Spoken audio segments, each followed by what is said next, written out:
One of the issues that comes up in a lot of our transactions, and including some that we're working on right now, is the environmental, mainly with manufacturing companies, and how you treat that environmental when when do you do the quote unquote phase one, the phase two, the phase three, can some help you stay on track with a transaction, and or if you could delay it for several months if there's any issues. Hi everyone, my name's kdee, President of Osage Advisors. Welcome back to our podcast, The Ins and Outs in Selling a Business. And today's big hurdle deals with environmental. We've been around for 24 years. We've had multiple situations that dealt with environmental since we do a lot of manufacturing businesses. And, we've never had a deal what we quote die or terminate because of environmental, but certainly we've had deals that were delayed, significantly because, something transpired. We're have a deal that we worked on, and, the client we always ask about environmental, right? And like today is like, people don't think about it a lot, but, some of the buildings that our clients are in, whether they own it or lease it, have had multi different purposes and uses over the years. And these buildings could be 20, 30, 40, 50, 60, 100 years old, right? I mean, we had a deal where they still had the old, wood block floors, which were saturated with oil. But in this particular case,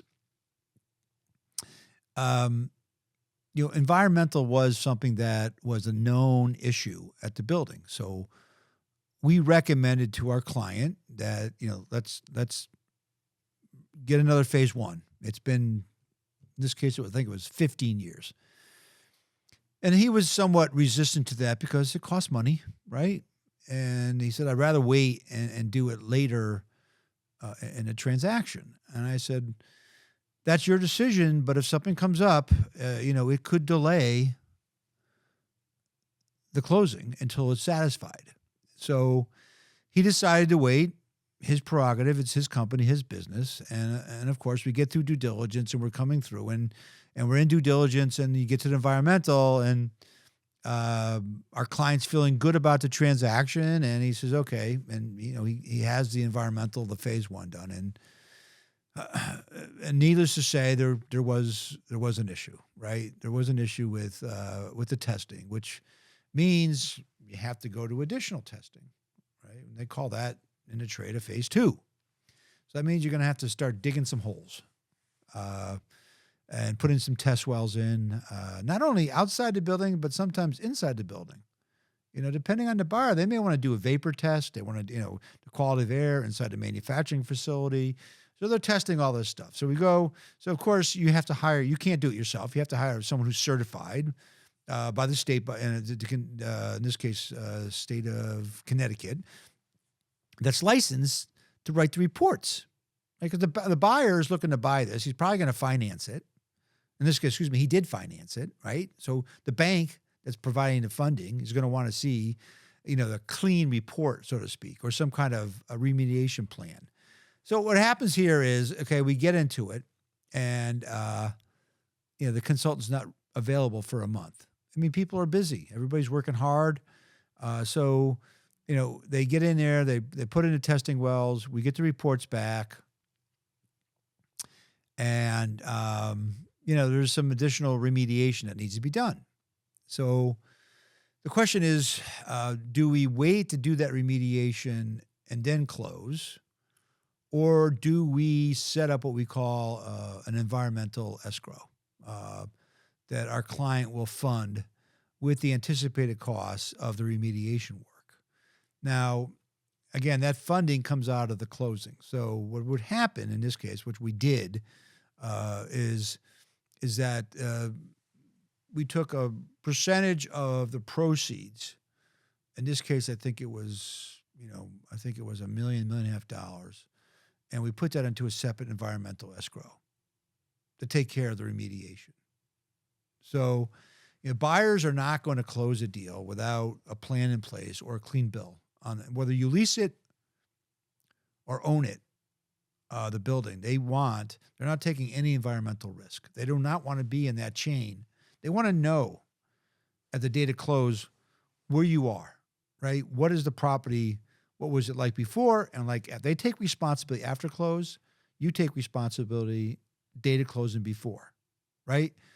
I mean, it works on both ways because you have now a report and a distinguishing line of what your responsibility is, and they're responsible because if they, God forbid, they do something down the road, you have a report and documentation filed with the state and with your lawyers and documented in the purchase sale agreement that says who's responsible for what.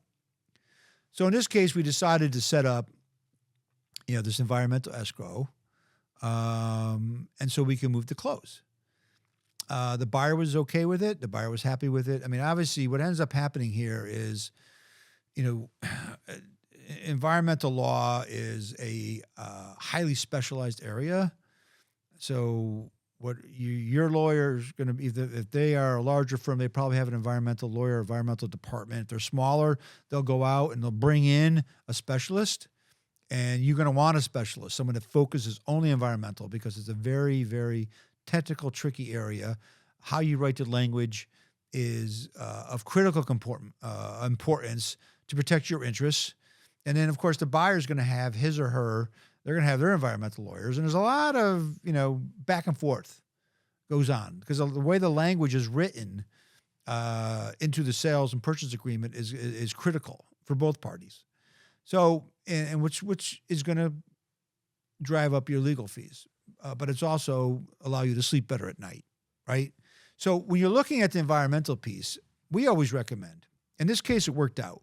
I mean, we got closed. Everything's fine. Things, the remediation is done, and a portion of the escrow went to pay that off, and the remaining money came back to our client. So we're done. But when you're looking at this, and we always bring this up, and it is a big hurdle. It's probably the biggest hurdle in manufacturing is getting that environmental language and piece cleaned up, whether it's cleanup necessary or not, but having both parties in sync that the environmental, the property is in good working order and there's no issues with it. If you wait too near, as you get into due diligence, there's a likely, if there's a problem, it's going to extend the closing date, right?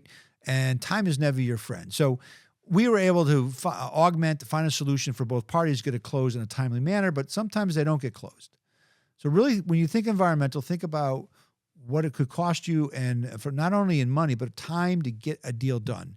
It's very critical to make sure that there's an open line of communication on all parties so the environmental piece does not hold up a deal.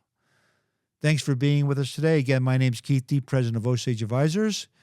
If you like this podcast, The Big Hurdle, you can subscribe to our YouTube channel. To learn more about Osage, you can visit our website at osageadvisors.com. If you have any questions, please feel free to email me at kdee@osageadvisors.com or pick up the phone and give me a call at 860-767-3273, extension 1001. Thanks again for being with us today, and have a great day.